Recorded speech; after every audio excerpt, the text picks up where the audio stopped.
Muy bien, seguimos aquí en Pensando las Noticias. Son las 9 de la mañana, 6 minutos en la República Argentina. ¿Con qué temperatura? Con la temperatura actual en la ciudad autónoma de Buenos Aires, para aquellos que nos están acompañando desde muy temprano y seguramente están desde el otro lado, ya te digo... 13.7, lo digo yo, que está a tu espalda. 13 grados 7 décimas. Cuando vi que estirabas estaba por decirlo directamente, pero está muy bien. Tenemos visitas en el estudio. El viernes pasado, que yo ya estaba haciendo el reemplazo de Miguel, que está en Israel, le digo a la operadora, fíjate si está Itzik Horn, que sale los viernes, y la respuesta fue, hoy no voy a poder salir al aire y el lunes por ahí los visito en el estudio. Bueno, no fue el lunes, es el martes, pero está Itzik acá. ¿Cómo estás? Bienvenido. ¿Qué tal? Un gusto, como siempre, estar en mi casa. Es tu casa, exactamente. Bueno, hablando de eso y recién fuera del aire, hacíamos un poquito de arqueología y nos acordábamos desde cuándo hacíamos radio.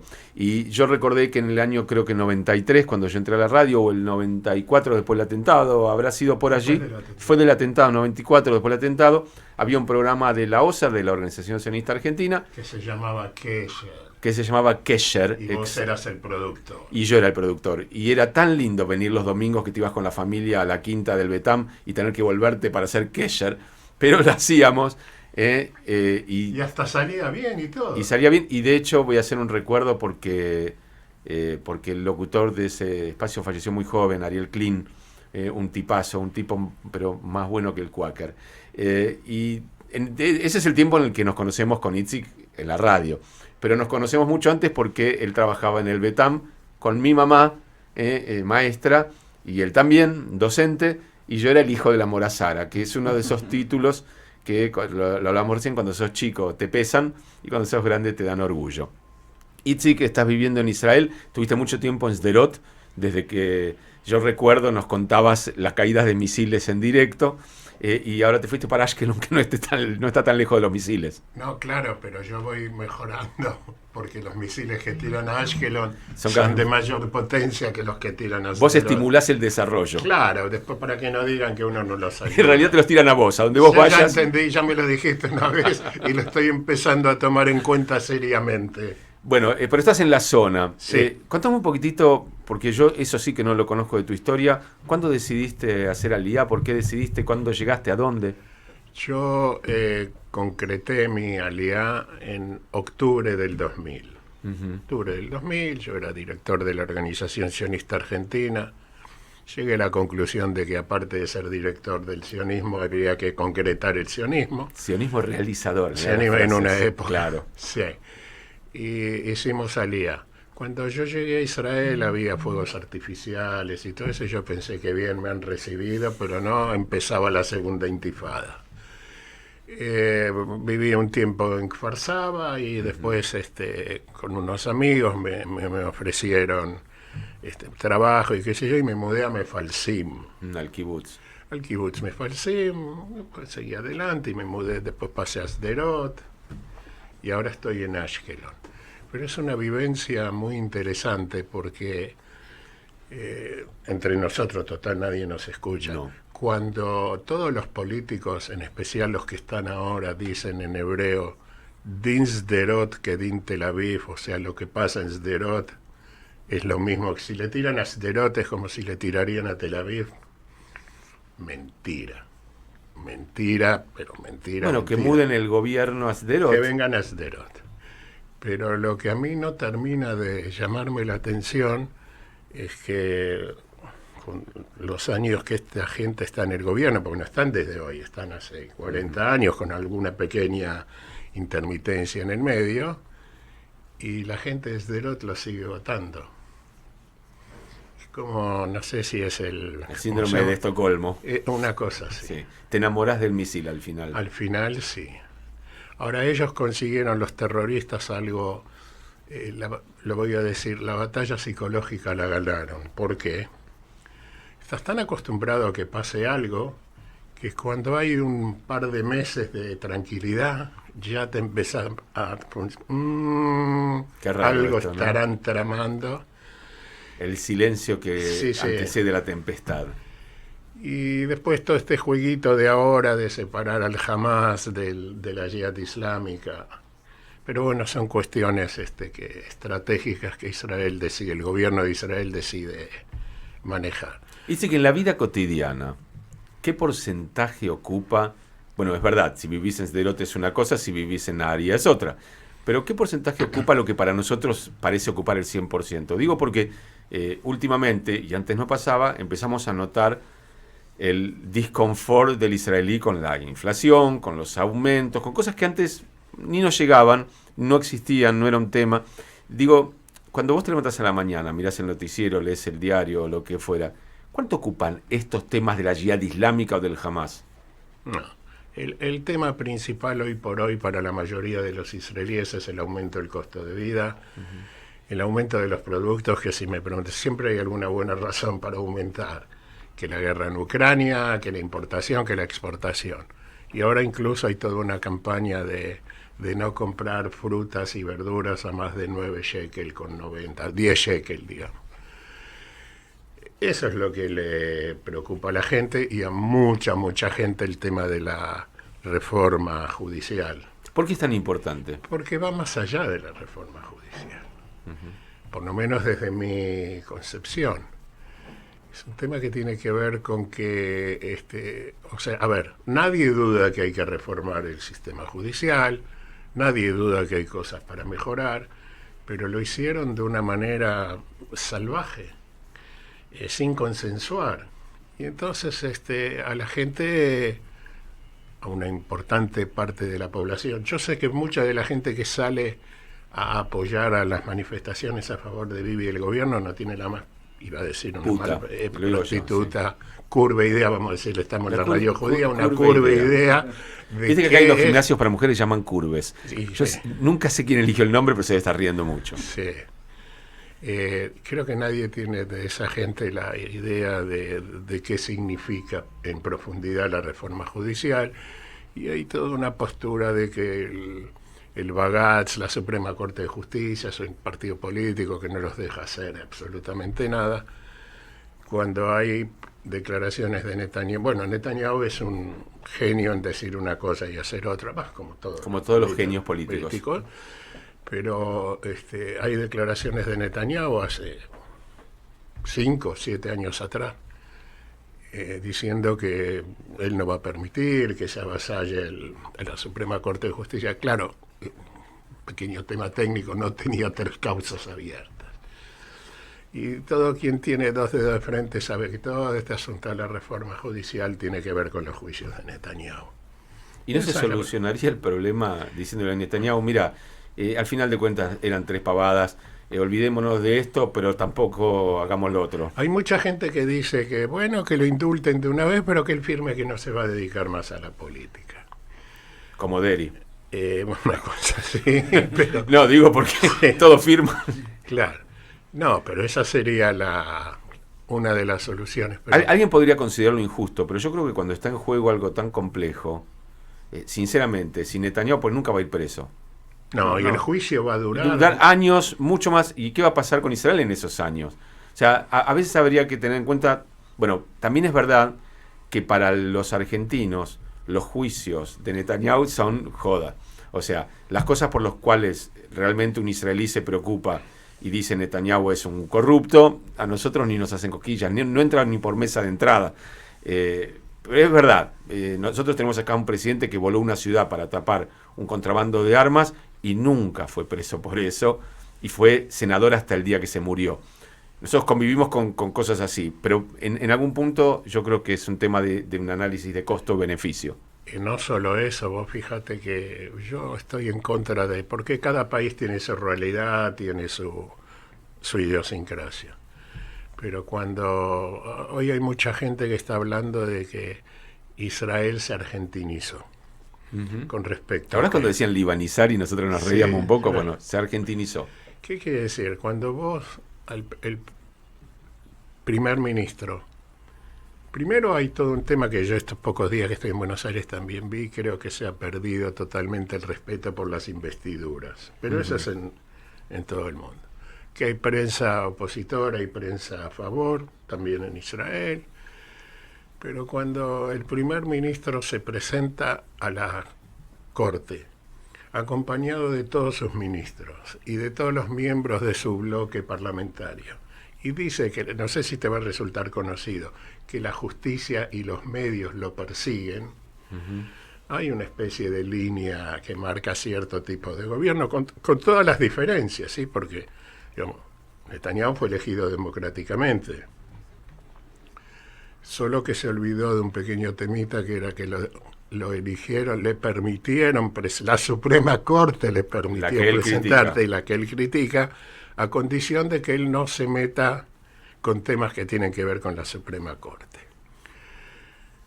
En Israel la elección de jueces es un sistema muy, muy particular, no sé tomado de dónde, seguramente de Inglaterra, como la mayoría de las cosas, donde hay una comisión mixta conformada por representantes de la coalición de gobierno, representantes de la oposición, representantes del Poder Judicial y representantes del Colegio de Abogados. Es más o menos como el Consejo de la Magistratura aquí.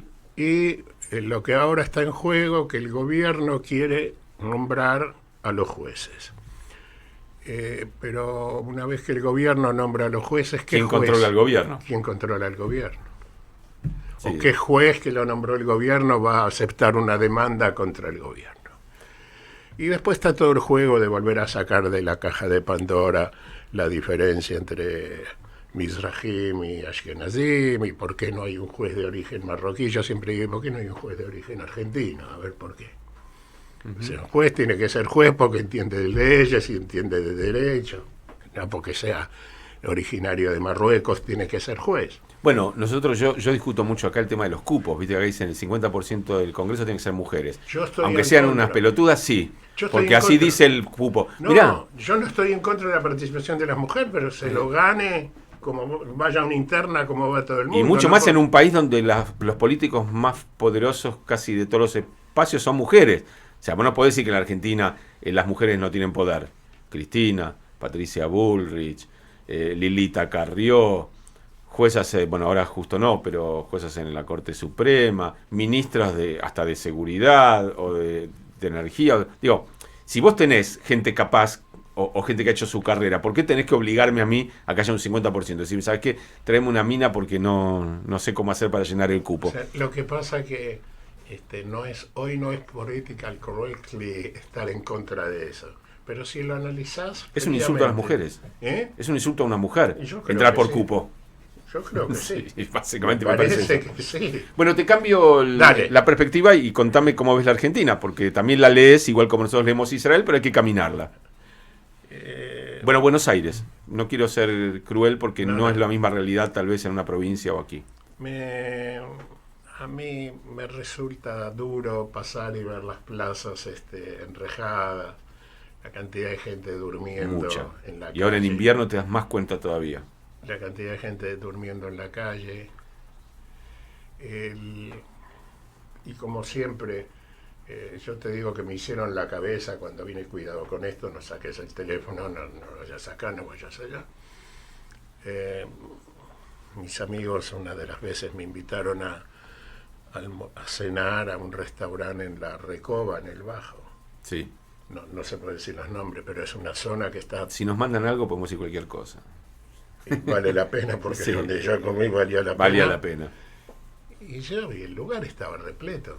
Bueno, pero eso es lo que pasa en Buenos Aires. Sí, pero siempre. Pero vivimos millones de personas, de las cuales algunos centenares de miles siempre pudieron. No, los que están bien están mejor. Claro. Y los que están mal están peor. Sí. Bueno, tenemos un fenómeno nuevo, que es que algunos de los que están bien se fueron a Uruguay, por ejemplo, o a otros países de América Latina que están mejor que nosotros. Pero sí, debe ser doloroso. Más que nada porque nosotros hemos caminado barrios, donde eran barrios y no veía gente tirada en las calles. Yo que en general vengo caminando, o ahora acá en el centro, hay lugares donde ves 3 o 4 personas en un negocito metido amontonadas con unas frazadas. Es realmente muy doloroso y la pregunta que uno se hace es si toda esa gente hace algunos años no habrá tenido un trabajo, un techo, una familia. Seguramente sí.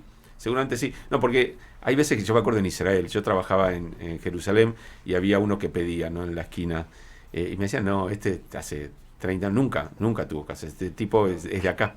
Donde yo vivo, en Ashkelon, hay una señora que pide. Y vos ves que generalmente la gente religiosa le da. Ahora, quien se queda un poquitito en el lugar sabe que recibe la limosna y va y la juega a la lotería. Bueno, entonces, pero digámoslo, desde el punto de vista es un trabajo. desde el punto de vista del creyente. Sí, sí, es una mitzvah ayudar. No, y si Dios quisiera le haría ganar la lotería. Así o sea, es. hay un problema entre lo que vos le diste y que los números no estén saliendo. Es verdad. Habría que ir a hablar con algún ministro de religión al respecto. Bueno, por supuesto que el que pedían... Yo trabajaba en Florida y Corrientes, yo trabajaba en Ben Yehuda y Yafo. Claro. No, y había uno que pedía y venía al final de cada día con todas las monedas y nos la cambiaba por billetes, que a nosotros nos venía bárbaro, pero no teníamos nunca cambio.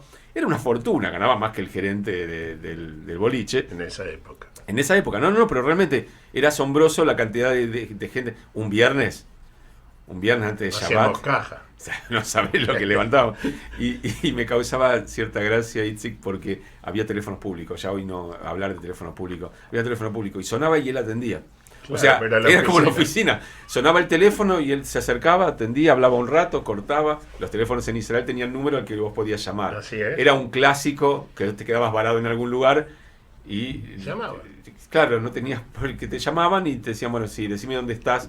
Bueno, vuelvo a Israel. Vos me mencionabas ese periplo, estuviste en Kibutz, estuviste en una ciudad en el centro del país, estuviste en el sur. Uno de los grandes problemas de Israel es la vivienda. En una época todos decíamos en Israel te dan un crédito, lo pagas a 30 años. Sí, Sí. te dan un crédito, pero cada vez sube el interés y sube y las condiciones para dártelo. Y la devolución de la mashkanta, de la hipoteca, se hace cada vez. Más Porque difícil. en una época era así.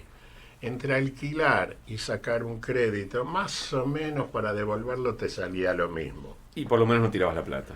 Y hoy es prácticamente imposible, más allá que los costos de las viviendas en Israel no tienen gollete. Sí, Sderot es Manhattan. Una cosa así. No, es muy raro. Pero se construye. Mucho. A pesar de todo, vos ves las torres y ves y en Sderot, y en Netivot, y en todo el Sí. sur. Pero el costo... Pero para es un muy joven, alto. para una pareja joven, el acceso a la vivienda hoy está... Acá es imposible, allí es muy difícil. Sí, pero vamos a llegar también al imposible. Por eso, en la argentinización estaba pensando Sí. en eso, ¿no? Sí. Recordaba las carpas ahí en Rothschild, en Tel Aviv, las protestas. ¿Qué pasó con las protestas por el acceso a la vivienda? Nada. Pasó, Lo que pasa con las protestas en general. pasó. ¿Cuál es el... a ver, siempre hablamos, y creo que lo hemos hablado contigo también más de una vez en las columnas y todo eso. Yo soy de la idea de que no hay ninguna solución para el conflicto que llaman el problema palestino o el conflicto con los palestinos. Yo creo que no hay solución. Por lo menos en las condiciones de hoy. O sea, no hay líderes del otro lado ni de este lado que estén dispuestos y lo único que podés hacer es tratar de pasarla lo mejor posible. Pero si hubiera una solución y vos tuvieras que proponerla, ¿cuál sería? Yo, por ejemplo, soy de los que no le gusta cuando escucho la palabra que Jerusalén es indivisible. Para mí Jerusalén es divisible, como cualquier cosa en una negociación. Pero perdón, yo Está sé que dividida. La gente se va a enojar conmigo. Ujú. De hecho, está dividida. Sí, está bien, Y por eso. de hecho, yo todos los que me dicen Jerusalén, digo, ¿fuiste? ¿Cuándo vas a Andá a Jerusalén Oriental, Oriental. buscá 2 palabras en hebreo en un cartel, o alguien que te hable en hebreo. Claro. O sea, yo en los años 80 yo vivía en Jerusalén y un día me llegó una boleta de luz que no pagué, yo que tuve que ir a la oficina en Jerusalén Oriental a pagar. No había con quién hablar en hebreo, ¿no? Y estamos hablando de los años 80. Digo, realmente, si vos tuvieras que encontrar una solución, mira, ¿sabes qué? Si esto se pudiera hacer, por ahí lo arreglamos. Si yo, como siempre me dicen lo mismo, yo contesto lo mismo. Si yo supiera o supiese cómo se arregla, Sí. no estoy ahora hablando con vos acá. No, Estoy que sentado en la oficina del primer ministro. Pero ¿sabes qué? Yo creo que mucha gente se debe sentar en las oficinas del primer ministro Sí. y con Mirá. ideas. Mira, yo soy un optimista incurable. Muchas veces discutimos bien con Miki al aire, sí o no. Primero tiene que haber voluntad ¿De quién? ¿De líderes o de los pueblos? de los líderes. De los líderes. El tema es que después de tantos años, ya hay una gran parte del pueblo que cree efectivamente que del otro lado no hay con quién hablar.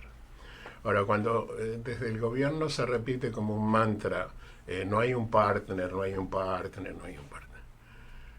Vos en una negociación se llama, por eso en hibrid se llama masá u matán, dar y recibir. Ahora, si vos querés que la otra parte solo acepte lo tuyo, no es una negociación, es una imposición. Pero ¿sabes lo que veo? Pará, déjame terminar. Eso como concepción general. Y también del otro lado no hay a quien le interese, porque esto ni siquiera es el juicio de Salomón. Acá el problema tiene que ver que los ingleses le prometieron lo mismo a los movimientos de liberación nacional. Y cuando las papas quemaron, se mandaron a mudar. Usaron a los dos movimientos de liberación nacional y se fueron. Y vos del otro lado no hay, de lo que llega a Israel también, una predisposición a negociar o qué sé yo. Y nosotros pasamos de que primero Arafat no era partner y ahora Abu Mazen no era partner. Y hay un doble discurso entre lo que dicen para afuera y lo que sucede, lo que dicen para adentro. Y para los gobiernos de Israel, los diversos gobiernos, el único que decidió hacer algo así terminó, que fue Rabin. También es una solución de que es, como digo yo, el tema palestino es un tema que tapas el sol con la mano y decís, el sol no está, pero el tema está ahí.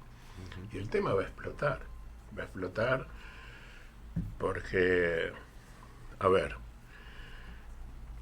cuando la gente pacífica, digamos, ve que hace años que negocian y años que negocian y años que negocian y no van a ningún lado. Los hijos de esta gente, perdido por perdido, ¿qué les importa? Yo no justifico el terrorismo ni digo nada de eso, pues eso está mal. Pero los puntos de diálogo, los puntos de encuentro son escasos. No sé cómo va a terminar, pero en algún momento hay que terminarlo porque ese tema se va a terminar devorando al Estado de Israel. Para mí es un tema muy complejo. Bueno, cuando no vivís en un lugar siempre es más complejo, pero por otro lado tenés una visión más amplia de lo que sucede. Yo cito siempre a Abba Eban, que creo que fue uno de los diplomáticos más brillantes que tuvo Israel, y que no llegó a ser primer ministro porque nació en Sudáfrica. Y Abba Eban decía así: el Estado de Israel fue creado para ser un Estado mayoritariamente judío y democrático. Eso está en la carta de la Megilat Atzmaut, en la Declaración de Independencia. Y va a tener que decidir qué quiere hacer con los territorios. Si decide anexar oficialmente a los territorios, vamos a tener 2 millones de ciudadanos, 3 millones de ciudadanos árabes, no sé cuánto, que si le das derecho, en algún momento por el crecimiento... Serán gobierno. No, ellos van a ser mayoría. Entonces Israel va a ser un país democrático, pero no mayoritariamente judío. Y si no les das derechos, es un país mayoritariamente judío, pero no democrático. E Israel tiene que decidir qué quiere ser. Igual nosotros en la Argentina, en Buenos Aires, ya resolvimos el conflicto. Ustedes no lo saben, pero tenemos la avenida Estado de Israel que se corta por la calle Estado de Palestina. Ah, muy bien. O sea que en lo que hace a nosotros, el Estado ya existe, Palestina, claro, y no estaría entendiendo cuál es el conflicto. Salvo que Coaje está en la misma cuadra. Es un problema. Es un tema, pero bueno, es muy curioso. Yo no lo conté al aire, pero el otro día cuando giré con el GPS, con el Google Maps, yo vivo sobre Estado de Israel, pero venía por una calle perpendicular, giro y me hice doble en Estado de Palestina. Y yo miro y estaba doblando en Estado de Israel. O sea que el Google Maps también lo resolvió y directamente borró a Estado de Israel en ese momento. Son las soluciones que podemos encontrar. Es verdad que vos mencionabas a Abu Mazen. Abu Mazen se está muriendo hace 10 años y no se muere, pero no importa. Es un líder de salida. ¿Así es? Lo que viene no es más pacífico, ni más nacional, ni mucho menos. Del otro lado, en Gaza, ya no fuimos. Ni siquiera se puede tomar como un territorio ocupado. Pero bueno, tampoco hay nadie razonable. Y el tema de Gaza es tan obvio que cuando Begin negocia con Sadat y le devuelve el Sinai, y le quiere devolver gasas, dice, perdón, iba a ser un gesto obsceno. Bueno, también se pudo haber devuelto Judea y Samaria y dejarlo de Jordania, que era Cisjordania y que sigue siendo Jordania. Yo que vivía en Neve Yaakov. Neve Yaakov es un suburbio de Amán, digo yo. Sí. Después tenía que viajar un buen rato. Pasabas por la casa que se estaba construyendo, el papá del actual rey. Hussein. Sí, se estaba construyendo una casa de verano en Jerusalén, vino justo a agarrar los 6 días, estamos ahora recordando en ese tiempo, y le quedó a medio construir. Pero yo seguía de ahí, o sea, yo tenía que seguir un rato. Evidentemente algo no cierra, nadie lo quiso. Pero bueno, vamos a seguir hablando de esto, si no, ¿qué hacemos los viernes? ¿Qué hacemos los viernes? Tenemos que seguir hablando de los tzures, y así va a ser.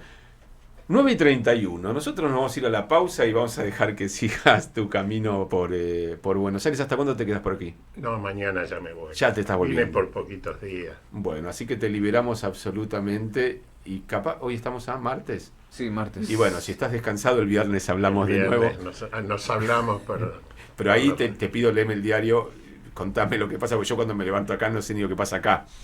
Para nosotros es temprano, para ustedes ya es casi después del mediodía. Está bastante razonable. Y volvés al calor.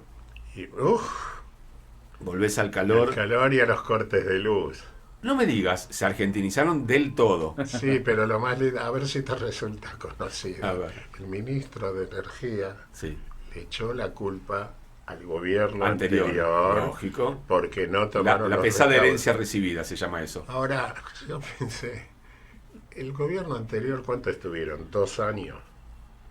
Sí. Todos los desastres de Israel se hicieron en esos 2 años. De todo tienen la culpa Bennett y Lapid. Pero Bennett. Bennett. Pero Lapid. Bueno, Bennett se retiró, ¿no? Sigue con Bennett su se actividad. retiró, pero está haciendo algo muy interesante. Les está haciendo juicio a todos los que lo ensuciaron, le crearon fake news y los está ganando. Después incluyendo que no era judío. La plata la dona porque él no lo precisa, es un hombre de dinero y la va donando a organizaciones de caridad. Pero a cada uno que lo enganchó y no por 10 pesos. Buenísimo. No, se está divirtiendo, está ocupando su tiempo y está muy muy bien. Itzik Horn, nuestro corresponsal exclusivo en la zona de misiles. En Buenos Aires. Ahora en Buenos Aires, que tengas un muy buen regreso. Muchas gracias. Y que todo esté muy muy bien. Nosotros nos vamos a la última pausa de Pensando. Tienen que saber que lo mío arrancó a las 8 y termina a la 1. Así que vayan como tomándolo con soda.